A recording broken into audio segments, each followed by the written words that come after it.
Question है given ना 21st अपने को two masses 800 kilogram and 600 kilogram they are at a distance 25 centimeter apart दो masses आ गए और ਉਹਨਾਂ ਦੇ in between distance आ गया ਉਸ ਤੋਂ ਬਾਅਦ ਉਹਨੇ ਕਿਹਾ calculate the magnitude of intensity of gravitational field यानी ਤੁਸੀਂ जो calculate करना वो intensity gravitational field intensity आ किथे ਕੱਢਣੀ ਆ at a point distance 20 centimeter from the 800 kilogram mass and 15 centimeter from the 600 kilogram mass figure सोचो एक बार दिमाग च की बननी तो मैं दसूंगे जल्दी जल्दी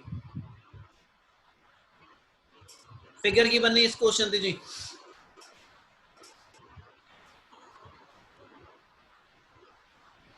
जल्दी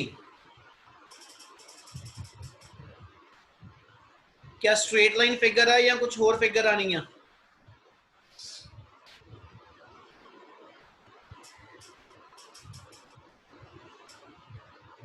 बोलो बच्चे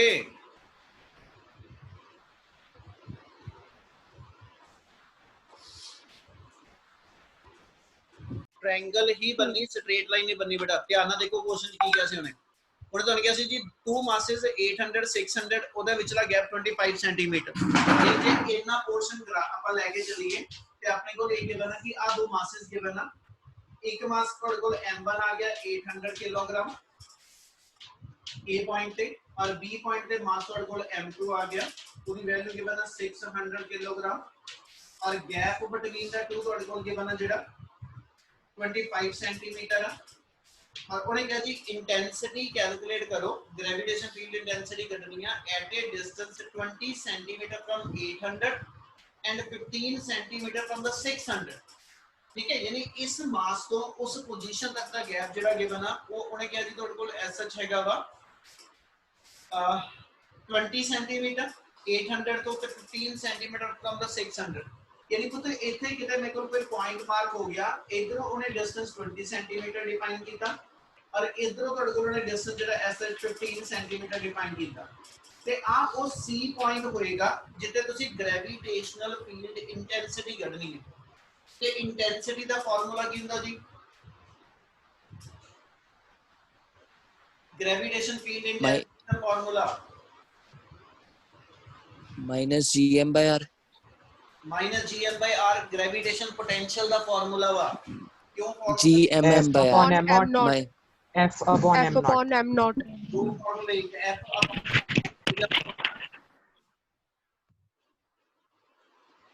दूसरा फार्मूला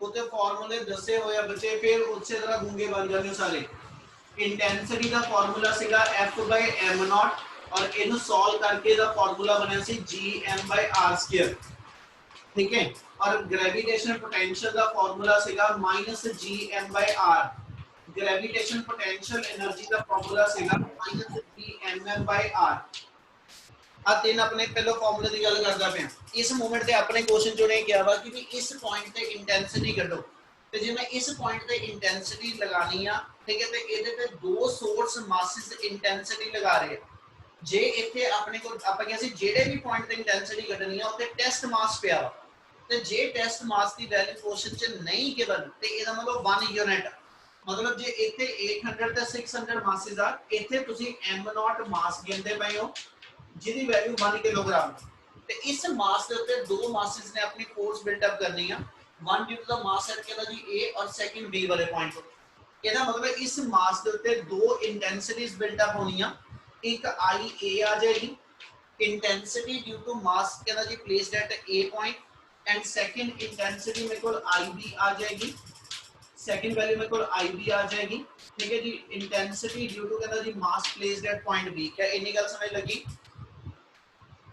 यस सर इतना क्लियर है जी हाँ जी यस सर जे इस पॉइंट ਦੇ ਰਿਜ਼ਲਟੈਂਟ ਇੰਟੈਂਸਿਟੀ ਕੱਢਣੀ ਆ ਹਨਾ ਤੇ ਰਿਜ਼ਲਟੈਂਟ ਇੰਟੈਂਸਿਟੀ ਨੂੰ ਕੈਲਕੂਲੇਟ ਕਰ ਲਈ ਆਪਾਂ ਕਿਹੜਾ ਫਾਰਮੂਲਾ ਲਗਾਈਏ ਬੋਲੋ ਜਲਦੀ ਕਿਹਦਾ ਕਰੀਏ मैं टेक ला के बोलूंगे जी जल्दी जल्दी जिसे जो समझ आंदा होवे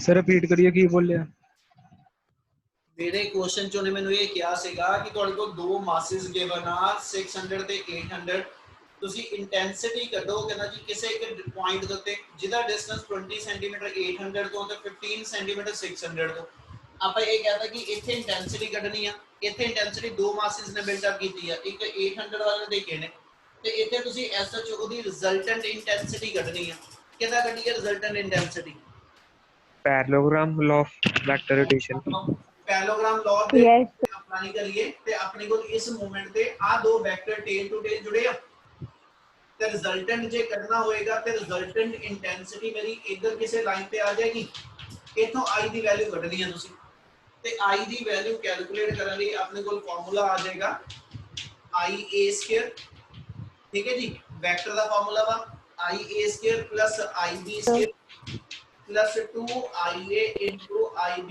into cos of theta यानी theta 2 ठीक है ia ਤੇ ib ਕਿੱਥੋਂ ਲੱਭਣੇ ਆ ਪਹਿਲੋਂ ਉਹਦੇ ਲਈ ਮੇਰੇ ਕੋਲ ਆ ਫਾਰਮੂਲਾ ਹੈਗਾ gm/r² ਯਾਨੀ ਪਹਿਲੋਂ i1 i2 ਜਾਂ ia ib ਡਿਫਾਈਨ ਕਰ ਲਓ ਇਹ ਤੁਹਾਡੇ ਜੋਗਾ ਛੱਡਣਾ ਮੈਂ ਕੁਐਸਚਨ ਤੁਸੀਂ ਕਰਨਾ ਕੰਪਲੀਟ ਇਹਨੂੰ g into m1/r1² ਇਹਨੂੰ r1 ਡਿਸਟੈਂਸ ਕਹਿੰਦੇ ਪਏ ਹੋ ਇਹਨੂੰ r2 ਡਿਸਟੈਂਸ ਡਿਫਾਈਨ ਕਰ ਲਓ इसलिए g into m1 ਦੀ ਵੈਲਿਊ ਮੇਰੇ ਕੋਲ 800 ਆ ਔਰ r1 ਦਾ ਸਕੁਅਰ ਮੇਰੇ ਕੋਲ ਜਿਹੜਾ ਸੈਂਟੀਮੀਟਰ ਜਾਂ ਮੀਟਰ ਚ ਕਨਵਰਟ ਕਰੋਗੇ 0.2 ਦਾ ਸਕੁਅਰ ia ਆ ਜਾਊਗਾ ib ਦੀ ਵੈਲਿਊ ਮੇਰੇ ਕੋਲ gm2/r2 square g into 600 over distance होगा मेरे को 0.15 मीटर है 0.15 स्क्वायर ਹੁਣ ਆ ਦੋ ਵੈਲਿਊਜ਼ ਲੈ ਕੇ ਐਂਗਲ ਸੋਚੋ ਕਿੱਥੋਂ ਲਿਆਣਾ ਤੇ ਇਹਨੂੰ ਕੰਪਲੀਟ ਤੁਸੀਂ ਕਰੋਗੇ ਹੋ ਜੋ Yes, sir. यस ਕਰਾਂ ਅਗਲਾ ਸ਼ੁਰੂ सर थीटे ਦੀ ਵੈਲਿਊ ਕਿੱਥੋਂ ਆਊਗੀ ਸੋਚੋ ਇਹ ਜੀ ਤਾਂ ਤੁਹਾਨੂੰ ਸੋਚਣ ਨੂੰ ਦਿੱਤੀ ਆ ਤੇ ਸਰ ਡਾਇਰੈਕਸ਼ਨ ਫਾਈਂਡ ਆਊਟ ਕਰਾਂਗੇ ਹਾਂ डायरेक्शन फाइंड आउट करांगे देखो की करना ਹੁਣ ਤੁਸੀਂ ਇਹ ਤੁਸੀਂ ਸੋਚ ਕੇ ਕਰੋਗੇ ਇਸ ਕੁਐਸਚਨ ਨੂੰ ਜਿਹੜੇ ਮਰਜ਼ੀ ਮੈਥਡ ਨਾਲ ਸੋਲਵ ਕਰੋ ਆਈ ਫਾਈਨਲ ਕੱਢ ਕੇ ਦੇਣਾ ਕੀ ਬਣ ਕੇ ਆਣਾ ਆਨਸਰਸ ਮੈਂ ਅੱਜ ਦੇ ਆਨਸਰ ਕੀ ਭੇਜ ਦਾਂਗਾ ਮੈਂ ਭੁੱਲ ਗਿਆ ਸੀ ਅੱਜ ਦੇ ਆਨਸਰ ਕੀ ਭੇਜਾਂਗਾ ਅਗਲਾ ਪੋਰਸ਼ਨ ਤੁਸੀਂ ਕੰਪਲੀਟ ਕਰਨਾ ਉਹ ਸੋਚਣਾ ਜ਼ਰਾ ਫਿਰ ਨਹੀਂ ਤਾਂ ਕੱਲ ਆਪਾਂ ਡਿਸਕਸ਼ਨ ਕਰਾਂਗੇ ਉਸ ਚੀਜ਼ ਦੀ 20 ਸੈਕਿੰਡ ਕਰਾਂ ਸ਼ੁਰੂ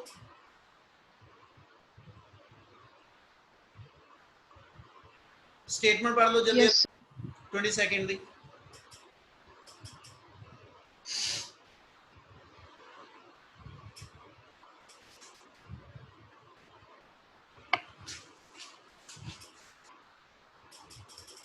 हाँ जी 20 सेकंड चो ने अपन ने क्या सीखा at a point above the earth surface surface of earth ਤੋਂ ਅਬਵ ਕਿਤੇ ਕੋਈ ਪੁਆਇੰਟ ਆ ਜਿੱਥੇ ਗ੍ਰੈਵਿਟੇਸ਼ਨ ਪੋਟੈਂਸ਼ੀਅਲ ਦੀ value -5.12 into 10 raised to power 7 joule per kilogram given and acceleration due to gravity at that point 6.4 meter per second square तो ने पूछा जी calculate the height of this point above the earth surface और radius of earth दी जे लोड आ तो 6400 किलोमीटर जो गिवन आ पहले ਉਹਨੂੰ स्टेटमेंट वाइज लेके चलिए 22nd ਅਮਰੀਕਾ ਦੇ ਅੰਦਰ ਆਪਣੇ ਕੋਲ ਕੁਐਸਚਨ ਜੋ ਨੇ ਕੀ ਕੀਤਾ ਕਿ ਐਸਐਚ ਜੇ ਆ ਅਰਥ ਡਿਫਾਈਨ ਕਰੀਏ ਆਪਾਂ ਅਰਥ ਦਾ ਰੇਡੀਅਸ ਮੇਰੇ ਕੋਲ ਉਹਨੇ ਅਰਥ ਦੇ ਸੈਂਟਰ ਤੋਂ r ਡਿਫਾਈਨ ਕੀਤਾ ਕੈਪੀਟਲ r ਤੇ ਅਰਥ ਦੀ ਸਰਫੇਸ ਤੋਂ ਕੁਝ ਹਾਈਟ ਤੇ ਕੋਈ ਪੁਆਇੰਟ ਆ ਮੰਨ ਲਓ ਆ a ਪੁਆਇੰਟ ਆ ਇਸ a ਪੁਆਇੰਟ ਦੇ ਉੱਤੇ ਪੋਟੈਂਸ਼ੀਅਲ ਦੀ ਵੈਲਿਊ ਦੱਸੀ ਹੈ ਮੈਨੂੰ ਔਰ a ਪੁਆਇੰਟ ਤੇ acceleration due to gravity the value ਕਿ ਇੰਨੀ ਗੱਲ ਸਮਝ ਲੱਗੀ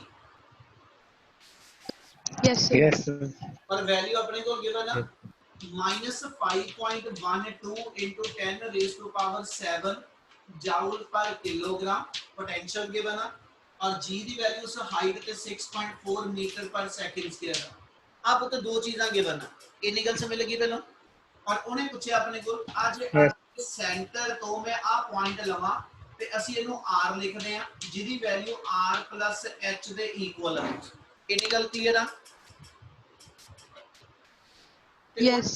आ h पूछे h के ਹੁਣ ਕਿਹੜੇ ਵੇ ਨਾਲ ਆਪਾਂ ਸੋਲਵ ਕਰੀਏ ਕਿ ਵੀ ਆਪਾਂ h ਫਾਈਂਡ ਆਊਟ ਕਰ ਪਾਈਏ ਆਪਣੇ ਕੋਲ ਪੋਟੈਂਸ਼ੀਅਲ ਦੀ ਤੇ ਐਕਸਲਰੇਸ਼ਨ ਦੀ ਵੈਲਿਊ ਹੈਗੀ ਆ ਕਿਹਦਾ ਕਰੀਏ solve Sir, -gm upon R is equal to value आ जाएगी सर. वेरी गुड, बिल्कुल ठीक है। सर दूसरे के भी फॉर्मूले में डाल के R को कैलकुलेट कर लेंगे. दूजे लिए केड़ा formula lava? GM/R². GM by केड़ा R? Small r, capital R². R, केड़ा R? कैपिटल. Small r। ध्यान रखो जो दसदा पिया, जे ਨੂੰ ਆਪਾਂ ਸੋਲਵ ਕਰਨਾ ਤੇ ਆਪਾਂ ਇੱਥੇ ਆ ਲਿਖ ਸਕਦੇ ਸੀਗੇ ਕਿ ਕਿਸੇ ਵੀ ਪੁਆਇੰਟ ਤੇ ਜਿਹੜਾ ਪੋਟੈਂਸ਼ੀਅਲ ਹੁੰਦਾ ਉਹ ਤੇ ਉਹਦਾ ਫਾਰਮੂਲਾ ਸੀਗਾ -GM/R। क्या ਆ ਚੀਜ਼ ਕਲੀਅਰ ਆ? Yes, sir. तो एक पासे पोटेंशियल ਦੀ ਵੈਲਿਊ ਔਰ ਇੱਕ ਪਾਸੇ पोटेंशियल ਦਾ ਫਾਰਮੂਲਾ ਹੈਗਾ। ਇਦਾਂ ਹੀ ਐਕਸਲਰੇਸ਼ਨ ਡਿਊ ਟੂ ਗ੍ਰੈਵਿਟੀ ਦਾ ਵੀ ਫਾਰਮੂਲਾ ਸੀ। ਐਕਸਲਰੇਸ਼ਨ ਡਿਊ ਟੂ ਗ੍ਰੈਵਿਟੀ ਦਾ ਜਨਰਲ ਫਾਰਮੂਲਾ ਸੀ, ਆ ਲਿਖਦੇ ਆ G = GM/R²। ਇਹ ਉਦੋਂ ਲਿਖਿਆ ਜਾਏਗਾ ਕੈਪੀਟਲ R ਜੇ ਅਸੀਂ acceleration due to gravity on earth surface ਲਿਖਦੇ ਆ। ਆਪਾਂ ਇਸ ਵੇਲੇ ਦੀ ਵੈਲਿਊ ਔਨ ਐਟ ਹਾਈਟ ਲਿਖਦੇ ਪਏ ਆ, ਤੇ ਜੇ ਬੇਟਾ ਹਾਈਟ ਤੇ ਲਿਖਦੇ ਪਏ ਹੋ ਤੇ ਹਾਈਟ ਵਾਲੇ ਕੇਸ ਦੇ ਅੰਦਰ ਆਪਾਂ ਇਹਨੂੰ ਕੀ ਲਿਖ ਦਈਏ? ਇੱਥੇ ਕੈਪੀਟਲ ਐਮ ਸਿੰਬਲ ਪਾ ਲਿਆ ਕਿਉਂਕਿ ਅਰਥ ਦੇ ਮਾਸ ਨੂੰ ਕੈਪੀਟਲ ਐਮ ਇੱਥੇ ਡਿਨੋਟ ਕਰ ਦਾਂਗੇ। ਇੱਥੇ ਵੈਲਿਊ ਆ ਜਾਏਗੀ GM/R²। ਆ ਸਮੇਂ ਲੱਗੀ ਗੱਲ ਕਿਉਂ ਲਿਖਿਆ? Yes, sir. ਹੁਣ ਮੇਰੇ ਕੋਲ ਦੋ ਇਕੁਏਸ਼ਨਸ ਬਣ ਗਈਆਂ, ਇਕੁਏਸ਼ਨ 1 ਐਂਡ 2, ਤੇ ਮੈਂ ਲੱਭਣਾ ਸਮਾਲ h ਲੱਭਣਾ ਮੈਂ h ਵਾ। ਤੇ ਜੇ ਮੈਂ ਆ ਦੋ ਇਕੁਏਸ਼ਨਾਂ ਨੂੰ ਥੋੜਾ ਜਿਹਾ ਧਿਆਨ ਦਵਾਂ, ਇਹਨਾਂ ਦੋ ਇਕੁਏਸ਼ਨਾਂ ਨੂੰ ਮੈਂ ਡਿਵਾਈਡ ਕਰ ਲਵਾਂ, ਠੀਕ ਹੈ, ਡਿਵਾਈਡ ਕਰਕੇ GM ਮੇਰਾ ਨਿਕਲ ਜਾਣਾ, माइनस ना माइनस मेरी दोनों पासे कैंसिल हो जू, डिवाइड किया तो GM मेरे को अननोन जो वैसे निकल जाना, R² ते R दे विचों एक R बचना। ਇਹਦੇ ਨਾਲ ਜੇ ਇਹਨੂੰ ਸੋਲਵ ਕਰੀਏ ਤਾਂ ਸਾਰਾ ਸੋਲਵ ਕਰਕੇ ਸਮਾਲ r ਦੀ ਵੈਲਿਊ ਆਊਗੀ, ਤੇ ਸਮਾਲ r ਸਾਡਾ ਕੈਪੀਟਲ R plus h ਹੁੰਦਾ। ਇਹ ਜੋ ਕੈਪੀਟਲ R 6400 ਕਿਲੋਮੀਟਰ ਗਿਵਨ ਆ, ਇਹ ਨਾਲ h ਦੀ ਵੈਲਿਊ ਆਜੂ। Yes, sir. ਜਦ ਤੇਨ ਬਦਲਦਾ ਜੇ ਨੂੰ ਆਪਾਂ ਸੋਲਵ ਕਰਨਾ ਤੇ ਆਪਾਂ ਇਦਾਂ ਲਿਖ ਲਾਂਗੇ ਡਿਵਾਈਡ, ਇਹਨੂੰ ਡਿਵਾਈਡ ਕਰ ਲਓ r ਐਸ ਸੱਚ ਹੀ ਇਹਨੂੰ ਡਿਵਾਈਡ ਕਰ ਲਓ, ਡਿਵਾਈਡ 1/2, ਤੇ ਜੇ 1/2 ਕਰੀਏ ਤੇ ਆਪਣੇ ਕੋਲ ਆ ਜਾਏਗਾ GM/R R²/GM। माइनस थोड़ी एडजस्ट हो चुकी है इधर, और इस साइड पे अपनी वैल्यू आ जाएगी 5.12 × 10⁻⁷ over 6.4। क्लियर है? Yes, sir. Yes sir. GM cancel हो जू, R एक कैंसिल हो जाना, तो देयरफॉर सॉल्व करके जो अपने को आ गया वो R दी वैल्यू आ जू। ਤੇ ਜੇ ਥੋੜਾ ਜਿਹਾ ਧਿਆਨ ਦਿਓ 64 ਤੇ 512 ਜਿਹੜੇ ਆ ਇਹ ਇੱਕੋ ਟੇਬਲ ਤੇ ਵੀ ਆ ਜਾਣੇ ਆ।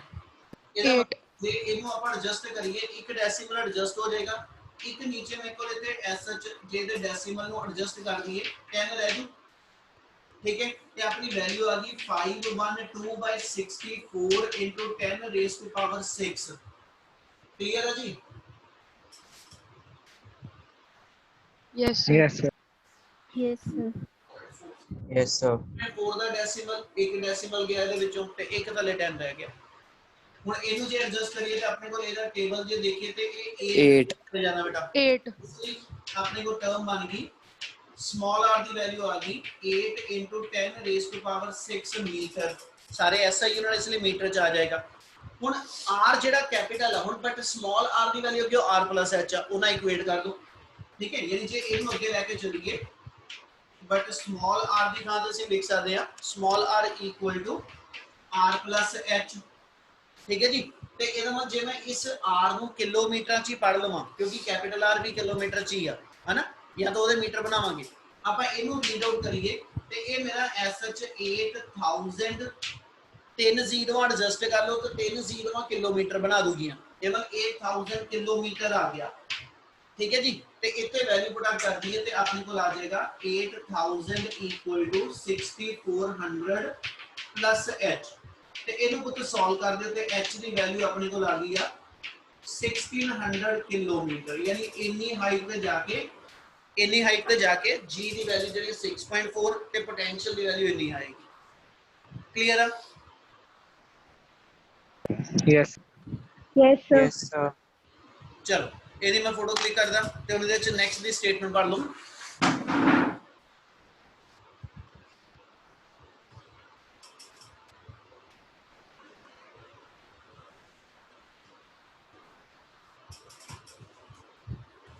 करदा इरेज इन्हां नूं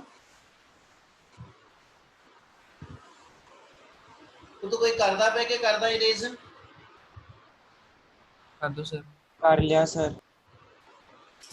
चल नेक्स्ट स्टेटमेंट जल्दी जल्दी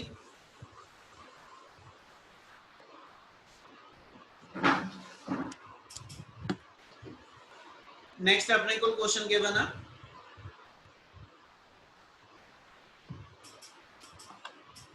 हाँ जी 23rd given a three particle each of mass m are placed at the vertices of an equilateral triangle of side A. What are the gravitation field and gravitation potential at the centroid of triangle? क्या आप numerical कीता कि नहीं कीता? कितना कीता है sir? Already ਤੁਹਾਨੂੰ ਕਰਾ ਚੁੱਕਾ ਹਾਂ ਆਪਣੇ ਨੋट्स ਚੈੱਕ ਕਰਿਓ ਹਾਂਜੀ ਸਰ। ਜਿਹਦਾ ਕੀਤਾ ਹੈ क्वेश्चन है वाला ਇਸ ਲਈ ਦੁਬਾਰਾ ਨਹੀਂ ਕਰਾਂਗੇ इन केस ਕਿਸੇ ਨੂੰ ਨਹੀਂ ਆਇਆ ਤਾਂ ਜ਼ਰੂਰ ਪੁੱਛ ਲਿਓ ਉਹਨੇ ਸਿਰਫ ਇਹ ਕਿਹਾ ਪੁੱਤ ਕਿ ਇਕੁਇਲੇਟਰਲ ਟ੍ਰਾਇੰਗਲ ਦੇ ਤਿੰਨ ਵਰਟੈਕਸ ਤੇ ਤਿੰਨ ਮਾਸਸ ਆ ਤੇ ਤੁਸੀਂ ਗ੍ਰੈਵਿਟੇਸ਼ਨ ਫੀਲਡ ਇੰਟੈਂਸਿਟੀ ਉਹਦੇ ਸੈਂਟਰੋਇਡ ਤੇ ਕੱਢੋ ਜਿਹਦਾ ਆਨਸਰ 0 ਆਣਾ क्योंकि इंटेंसिटी वैक्टर क्वांटिटी है तो ज्योमेट्रिकल पॉइंट ते ਅਸੀਂ ਕਿਹਾ ਸੀ ਵੈਕਟਰ ਕੁਆਂਟੀਟੀ ਦਾ ਰਿਜ਼ਲਟ ਹਮੇਸ਼ਾ 0 ਆ मैं एक सेकंड रुको मैं ਤੁਹਾਨੂੰ ਦੱਸਦਾ ਉੱਪਰ ਆਪਾਂ ਇੱਕ ਕੁਐਸਚਨ ਕੀਤਾ ਸੀ ਇਹਦੇ ਨਾਲ ਦਾ 8th numerical ਆ ਪੁੱਤ 8th numerical ਤੇ ਜਿਹੜਾ numerical ਹੈਗਾ 23rd ਆਲਮੋਸਟ ਸੇਮ ਨੇ ਇੱਕ ਪਾਰਟ ਜਿਹੜਾ ਤੇ ਸੈਕੰਡ ਪੋਟੈਂਸ਼ੀਅਲ ਉਹ ਆਲਰੇਡੀ ਕਰਾਇਆ ਹੋਇਆ ਪਾਰਟ ਆ ਠੀਕ ਹੈ ट्राई करियो जे इन केस नहीं हुंदा ਆਪਾਂ ਦੁਬਾਰਾ ਇਹਨੂੰ ਡਿਸਕਸ ਕਰ ਲਾਂਗੇ ਇਸ ਮੂਮੈਂਟ ਤੇ ਆਪਾਂ 24th ਕਰਨ ਲੱਗੇ ਨੈਕਸਟ ਜਿਹੜਾ find the potential energy of a system of four particles each of mass m placed at the vertices of a sphere of side L also obtain the potential at the center of the sphere ਇਹ ਗੱਲ ਸਮਝਿਓ ਧਿਆਨ ਨਾਲ ਆਪਾਂ ਨੂੰ ਨੇ question ਤੇ ਕਿਹਾ ਕਿ find the potential energy for the system of four particles यानी ਤੁਹਾਡੇ ਕੋਲ ਐਸਐਚ 4 ਪਾਰਟੀਕਲਸ ਗਿਵਨ ਆ ਤੁਸੀਂ 4 ਪਾਰਟੀਕਲ ਦਾ ਇੱਕ ਸਿਸਟਮ ਤਿਆਰ ਕਰਨਾ ਅਸੀਂ ਉਹਦਾ ਪੋਟੈਂਸ਼ੀਅਲ ਕੱਢਣਾ ਵਾ ਉਹਨੇ ਕਿਹਾ ਜੀ ਉਹਦਾ ਇੱਕ ਦਾ ਪੋਟੈਂਸ਼ੀਅਲ ਕੱਢਿਓ ਸਕੁਅਰ ਦੇ ਸੈਂਟਰ ਤੇ ਇੱਕ ਉਹਨੇ ਕਿਹਾ ਕਿ ਵੀ 4 ਪਾਰਟੀਕਲ ਦਾ ਜਿਨ੍ਹਾਂ ਵਿੱਚੋਂ ਹਰ ਪਾਰਟੀਕਲ ਦਾ ਮਾਸ m ਗਿਵਨ ਆ ਉਹਦਾ ਇੱਕ ਸਿਸਟਮ ਤਿਆਰ ਕਰੋ ਤੇ ਬੱਚੇ ਇੱਕ ਟਰਮ ਸਮਝਾਉਣ ਲੱਗਿਆ ਉਸ ਟਰਮ ਨੂੰ ਸਮਝਿਓ ਧਿਆਨ ਨਾਲ ਗ੍ਰੈਵਿਟੇਸ਼ਨ ਪੋਟੈਂਸ਼ੀਅਲ એનર્ਜੀ ਦੀ ਡੈਫੀਨੇਸ਼ਨ ਅਸੀਂ ਜਦੋਂ ਹੁਣ ਥੋੜਾ ਜਿਹਾ ਮੋਡੀਫਾਈ ਕਰਕੇ ਬੋਲਾਂ ਤੇ ਮੈਂ ਇਦਾਂ ਕਹਾਂਗਾ it is the amount of work done in bringing the various masses to their respective position from infinite separation मैं फिर रिपीट कर रहा गल समझो ध्यान नाल gravitation potential energy for point mass किसी एक मास वास्ते जिहदी कुछ भी वैल्यू गिवन आ कोई एक m किलोग्राम का मास मैं इनफिनिटी तो किसी गिवन पॉइंट ते लेके आना ਉਹਦੇ ਲਈ ਜਿੰਨਾ ਮੈਂ ਵਰਕ ਕਰਾਂਗਾ ਉਹਨੂੰ ਅਸੀਂ ਗ੍ਰੈਵਿਟੇਸ਼ਨ ਪੋਟੈਂਸ਼ੀਅਲ એનર્ਜੀ ਕਹਿੰਦੇ ਆ क्या ਇੰਨੀ ਗੱਲ ਸਮਝ ਲੱਗੀ सर रिपीट करिए amount of work done in bringing the body of finite mass from infinity to the given point ਇਹਨੂੰ ਅਸੀਂ ਗ੍ਰੈਵਿਟੇਸ਼ਨ ਪੋਟੈਂਸ਼ੀਅਲ એનર્ਜੀ ਕਹਿੰਦੇ यस सर ਹੁਣ ਜੇ ਮੈਂ ਇਹ ਕਹਾਂ ਕਿ ਵੀ ਮੇਰੇ ਇੱਕ ਸਿਸਟਮ 'ਚ ਇੱਕ ਤੋਂ ਵੱਧ ਮਾਸ ਲੈ ਕੇ ਆਣੇ ਆ ਠੀਕ ਹੈ ਜਦੋਂ ਮੈਂ ਸਿਸਟਮ ਦੇ ਅੰਦਰ ਇੱਕ ਤੋਂ ਜ਼ਿਆਦਾ ਮਾਸ ਲੈ ਕੇ ਆਣੇ ਹੋਣਗੇ ਠੀਕ ਹੈ then what's the total work done in bringing four masses at the four corner of a ਕਹਿੰਦਾ ਜੀ ਸਕੁਅਰ ਤੇ ਫਿਰ ਪੂਰੇ ਦੇ ਪੂਰੇ ਚਾਰੇ ਮਾਸਿਸ ਨੂੰ ਸਿਸਟਮ 'ਚ ਲੈ ਕੇ ਆਉਣ ਵਾਸਤੇ ਜਿੰਨਾ ਮੈਂ ਟੋਟਲ ਵਰਕ ਕਰਾਂਗਾ ਉਸ ਟੋਟਲ ਵਰਕ ਨੂੰ ਕੀ ਨਾਮ ਦਵਾਂ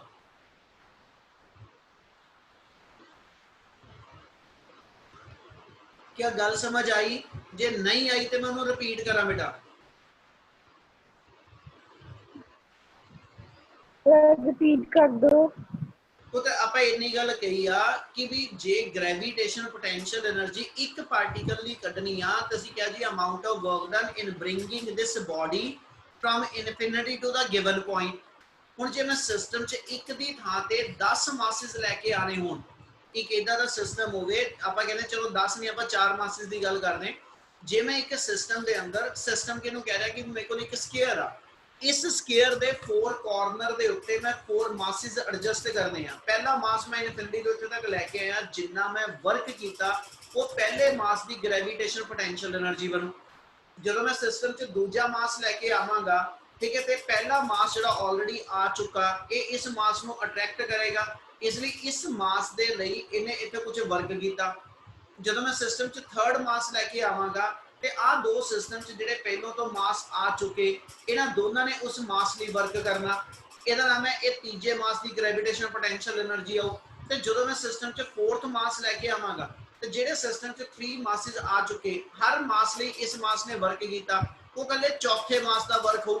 हुण मेरे को एक सिस्टम तैयार हो गया 4 मासिस का, तो जिहड़ा 4 मासिस लिए टोटल वर्क होया वो मेरे 4 मासिस दे सिस्टम दी टोटल पोटेंशियल एनर्जी आऊ।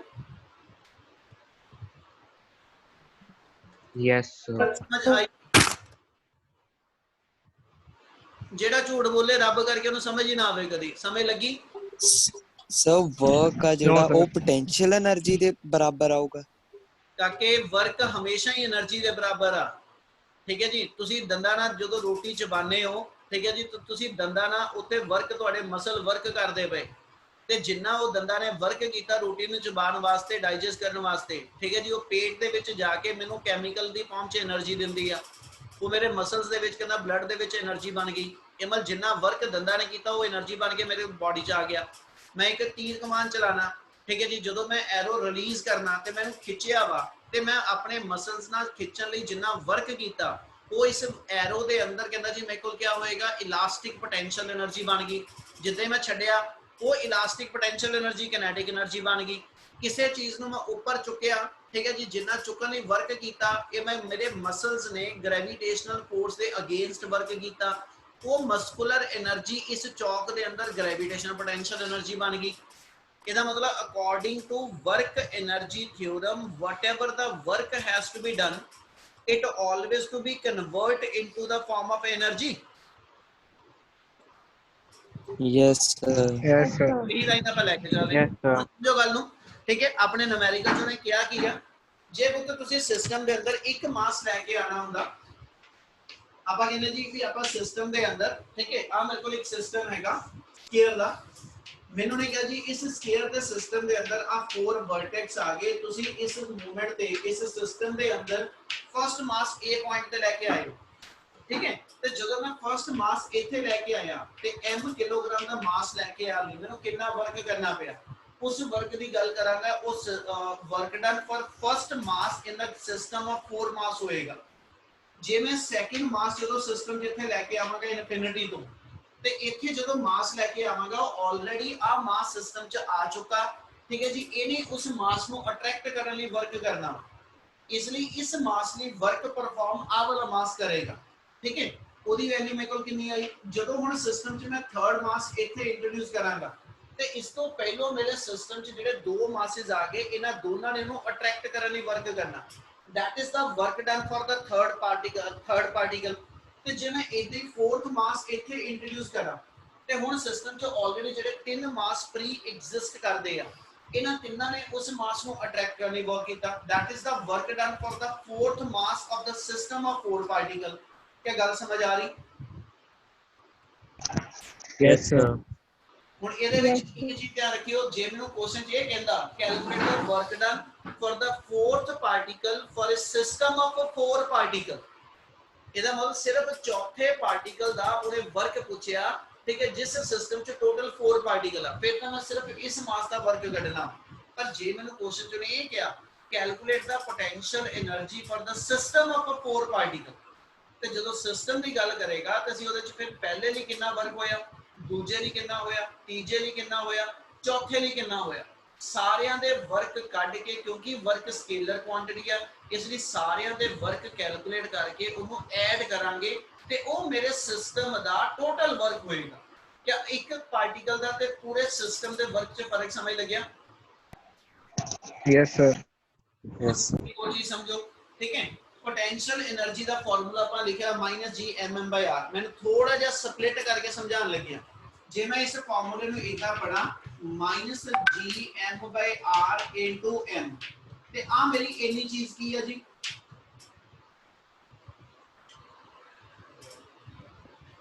Gravitational potential. ਇਹ ਗ੍ਰੈविटेशनल पोटेंशियल ਇਹ ਮੇਰੇ ਕੋਲ ਗ੍ਰੈਵਿਟੇਸ਼ਨ ਪੋਟੈਂਸ਼ੀਅਲ ਦੀ ਵੈਲਿਊ ਆ। ਇਹਦਾ ਮਤਲਬ U ਦਾ ਫਾਰਮੂਲਾ ਕੀ ਬਣ ਗਿਆ, V m ਆ ਗਿਆ। Yes, Yes, sir. sir. Yes, sir. Yes, sir. Logically ਤੁਹਾਡੇ ਸਮਝਣ ਵਾਲੀਆਂ ਹੈਗੀਆਂ, ਨੂਮੈਰੀਕਲ ਤੇ ਆਪਾਂ ਕੰਪਲੀਟ ਕਰ ਹੀ ਲਵਾਂਗੇ। ਇਹਨਾਂ ਚੀਜ਼ਾਂ ਨੂੰ ਸਮਝੋ। ਇਹਦਾ ਮਤਲਬ ਅਸੀਂ ਪੋਟੈਂਸ਼ੀਅਲ ਕਿਹਨੂੰ ਕਿਹਾ ਸੀ, ਅਸੀਂ ਕਿਹਾ ਸੀ potential is the work done. Potential energy ਕਿਹਨੂੰ ਕਿਹਾ ਸੀ, potential energy is also the work done. ਫਰਕ ਕੀ ਸੀਗਾ, potential is the work done for 1 kilogram body and potential energy is the work done for m kilogram body। क्या फर्क समझ लग गया? Yes, sir.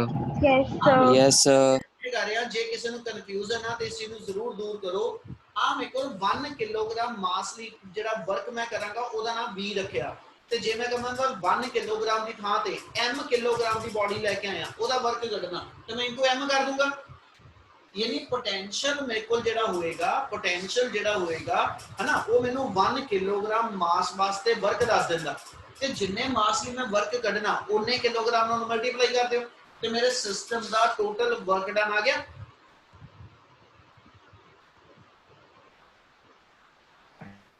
आ गल समझ लगी? खुद बच्चे ਵਿੱਚੋਂ कोई रिस्पांस नहीं आ रहा कि गल समझ आ रही है। मैं ਤੁਹਾਨੂੰ ਇੱਕ ਕਨਸੈਪਟ ਸਮਝਾਉਣ ਦੀ ਕੋਸ਼ਿਸ਼ ਕਰ ਰਿਹਾ ਕਿ ਆ ਸਮੇਂ ਲੱਗ ਜੇ ਨੂਮੈਰੀਕਲ ਫੇਰ ਕਰਾਵਾਂ, ਕਿ ਇੰਨੀ ਗੱਲ ਸਮੇਂ ਲੱਗਦੀ ਪਈ। ਚਲੋ ਮੈਂ ਇੱਕ ਐਗਜ਼ਾਮਪਲ ਹੋਰ ਦੇਣਾ, ਠੀਕ ਹੈ? ਆਪਣੇ 2 ਮਿੰਟ ਹੈਗੇ, ਉਹ ਮੀਟਿੰਗ ਵਿੱਚ ਡਿਸਕਨੈਕਟ ਹੋਈ ਸੀਗੀ। ਇੱਕ ਐਗਜ਼ਾਮਪਲ ਕੋਡ ਕਰ ਰਿਹਾ, ਆ ਕੀ ਹੋਇਆ ਸਾਰੇ ਲੀਵ ਕਰੀ ਜਾਂਦੇ। ਚਲੋ ਫਿਰ ਦੂਜੀ ਆਈਡੀ ਤੇ ਚਲੋ ਸਾਰੇ ਆਨੇ।